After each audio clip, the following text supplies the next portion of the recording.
Well, here we are. If you are listening to this podcast when it's premiering, it is the end of 2021. On the calendar, it's the end of another year as we await the drop of the ball on New Year's Eve and flipping the page of the calendar into 2022. Well, 1 year has gone by since December 31st, 2020, and boy, what a year it has been. 2021 was one of the most transformative years for me and my family. This year, I started this podcast, and this episode makes number 29. I've had some incredible opportunities for my musical compositions to reach around the country. I've had some virtual school and lots of in-person school with our students with masks and distancing and the like. And though I may not be able to sit down and make an exhaustive list of all the things I've seen get to the finish line this year, 2021 has been a year where tons of plans have been laid, tons of prayers have been made, and God has provided some incredible ideas and opportunities headed into 2022. In January, I'm going to be celebrating my 45th birthday, and in all the years I've been on this planet, this past year seemed to go by faster than any other. Well, most of the time. Some days they drag on, but for the most part, the year seemed to go really quick. It seemed to be one of the busiest, full of incredible ideas, full of blessings, full of opportunities kind of year. But the time felt like it went quickly overall. But it was 365 days. 1 year. Some people may say 365 opportunities. Really, though, countless opportunities. So, 1 year has gone by. How many times do we discount the value of one? I can't tell you how many times I've been walking down the sidewalk and I see a coin laying on the ground. When I see it's a penny, I think, oh, it's just a penny. Or if it's dirty or maybe stuck in some mud, I just leave it there and move on. How many times do we skip a single opportunity because we think, oh, we'll have a bunch more chances to see that or go there or do that, or we don't want to get our hands dirty in that right now? Or how many times do we refrain from participating in something or lending a hand or casting our vote because we say that we're only one person and our opinion won't matter in the grand scheme of things? While that might seem like a logical assessment at that moment, in truth, we're very wrong in our thinking. If we would take the time to pick up each penny we found, eventually we would have $1, then 2, then 10. When we reach down and save each penny or nickel or dime from being forgotten, we've earned ourselves something that has the potential to contribute something of value to our lives. In the same way, how much we value the idea of one can change based on our perspective. I love this quote from Mark Levy, and it's also been attributed to other people, but it shows this very perspective, and it says this: if you want to know the value of 1 year, just ask a high school student who failed a course. If you want to know the value of 1 month, ask a mother who gave birth to a premature baby. If you want to know the value of 1 hour, ask the lovers waiting to meet. If you want to know the value of 1 minute, ask the person who just missed the bus. If you want to know the value of 1 second, ask the person who just escaped death in a car accident.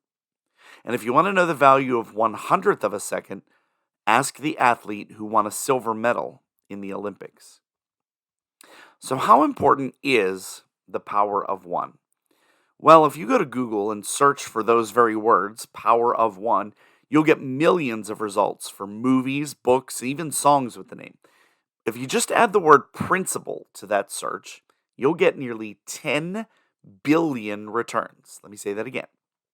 10 billion returns. And I know it's Google, but that's an awful lot of returns on different philosophies, strategies, and methods that focus on giving the singular its due importance. Well, with New Year's just hours away, as we prepare to add one onto 2021, I wanted to spend some time focusing on a few important ones in our lives. Just 3 short things for you today, and why they should really be our focus going into the new year. Earlier this year, as this podcast was just getting started, I talked about the concept of ditching New Year's resolutions and instead focusing on my first important one, and that is having one word as a focus for the new year. Let me review the concept for you in case you're unfamiliar. The premise is simple. You lose the long list of resolutions and changes you say you want to make at New Year's and instead pick one word. This process provides clarity by taking all your big plans for changing your life and narrowing them down into a singular focus.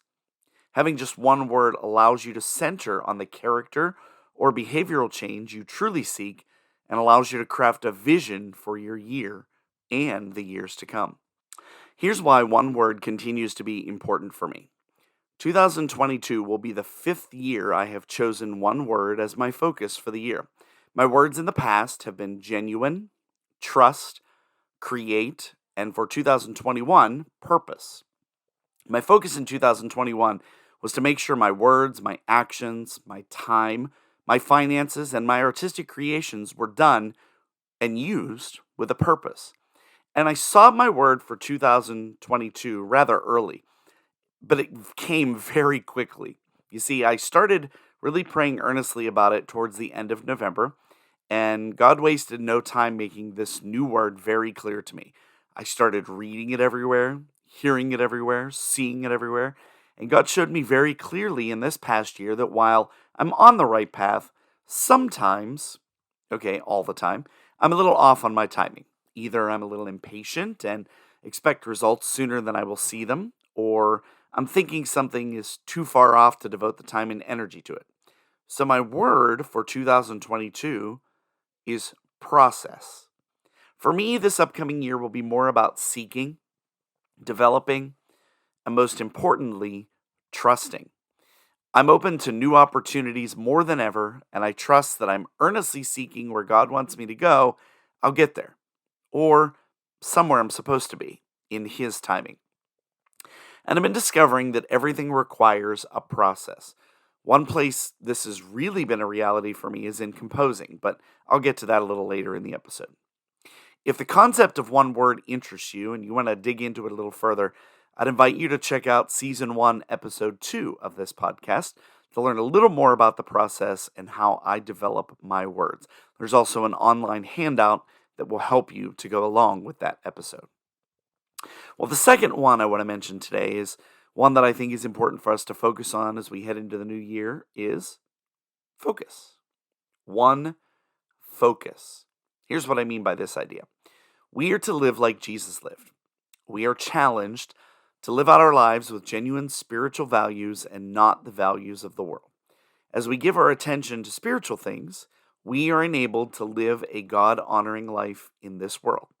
This includes striving to gain a deeper knowledge of the Word while holding an effective prayer life, serving as a fruitful witness while living holiness in every aspect of our lives.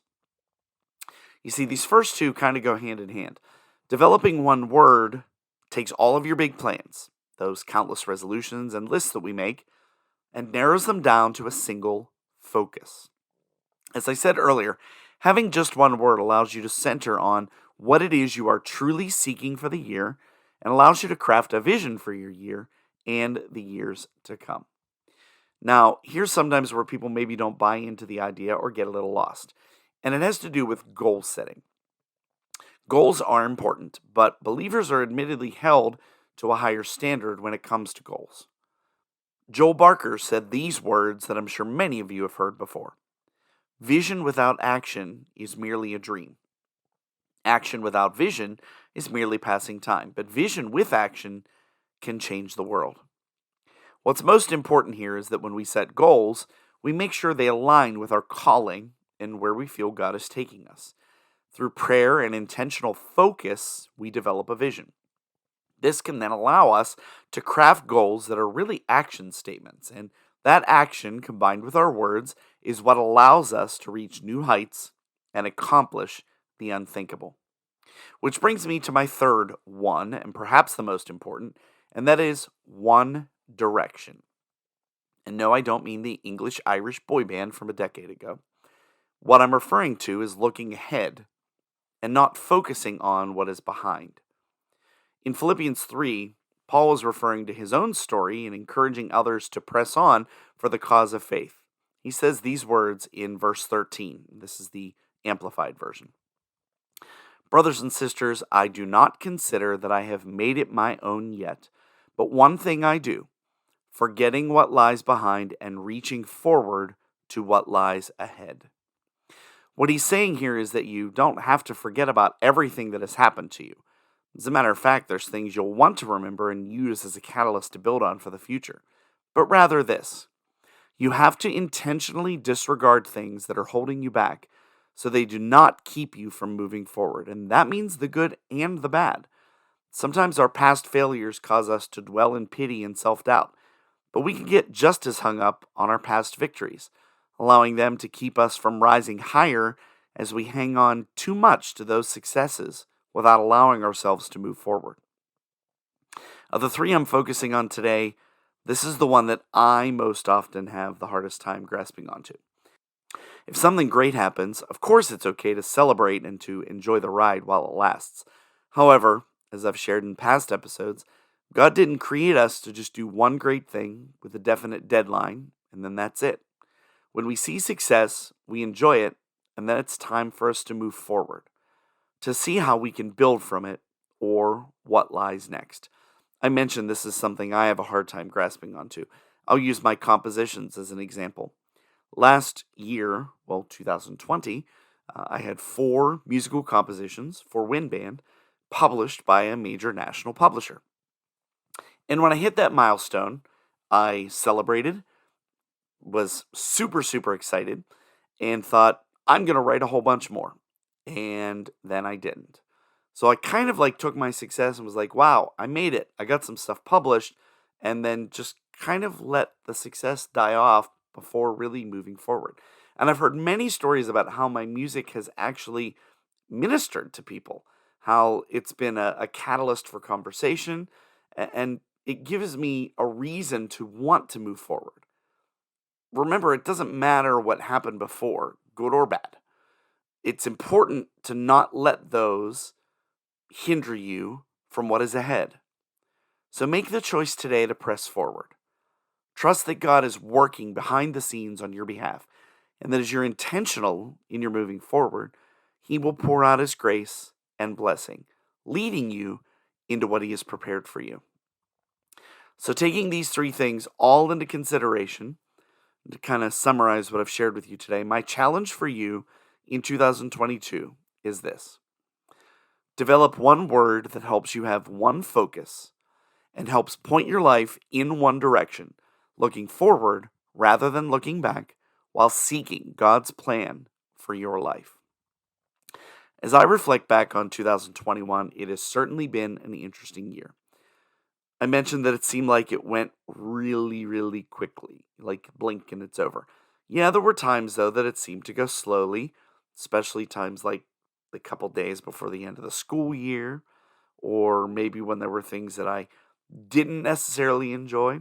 But as I said earlier, the year was really full of blessing and really way more positive than it was negative. My one word for this year was purpose. And as I said earlier, I wanted to make sure my words and actions and all the things go along with it were done with a purpose. And while I haven't been perfect, I've really tried this year to discover the purpose to all the things in my life. I've let go of some things I've done for a very long time, as I discovered their purpose was just not fulfilling my calling. And as we lead into 2022, as I go through that process of discovery, I'm finding my circle of friends has changed, my relationships have shifted, and my priorities have either refocused or adapted. You see, God didn't call any one of us to be ordinary. He didn't call us to get in a rut, to do the same thing every day, to get comfortable and then just ride the wave. I'm in the middle of a process, and even as I'm on the cusp of turning 45, I'm engrossed in a process of growth, a process of shifting, and a process of change. So here's my challenge to you. Let's go into 2022 not making a long list of resolutions we're only claiming because of a change in the calendar, and to be honest, we'll struggle to keep more than a few days. But let's be intentional about making real, life change. As the old quote says, old patterns get reinforced unless a new discipline is introduced to override the old patterns. Remember, one opportunity can shift everything. One decision has the ability to change your life. You have the ability to speak volumes, to cast vision, and to make lasting change in your life and the lives of those you come in contact with. So for me, that means some new things in 2022. Super excited about new opportunities and ideas that have been provided throughout 2021, and I believe the action steps to make many of those a reality are coming this year. This year, I feel called to write and self publish more music than ever and share my music more than I ever have before, which I'm really excited about. There's a lot more that I really feel coming down the pike, and I'll be sharing more of that with you in the next few episodes. We're going to take a few weeks off here at the start of the year, but we will be back January 17th and hope to continue weekly with you after that into the new year. So tune back in to check out some of the great things that I'm going to be sharing as we get into the new year. If this podcast has impacted you specifically, I would love to hear from you. Please drop me a note. You can find me on Facebook and Instagram at Querry Pro or at my website, brianquerry.com, or our podcast website, qonq.com. As 2021 comes to a close and we wrap episode 29, I would be remiss again if I didn't say thank you. Thank you for your support of this podcast. A year ago, I would have never imagined I would have people listening to my words from my little town in western Pennsylvania on 5 continents, in over a dozen countries, and in nearly 20 states. Your continued prayers and support are cherished more than you know. And if this podcast has impacted you, I challenge you to share it with some friends. Let's get to 25 countries and 30 states and hundreds of listeners every week as we go through 2022. I want to wish you and yours a very happy new year. And as always, I really do appreciate you taking time to listen. And we will see you back here next time in 2022 when we'll have more for you on Q.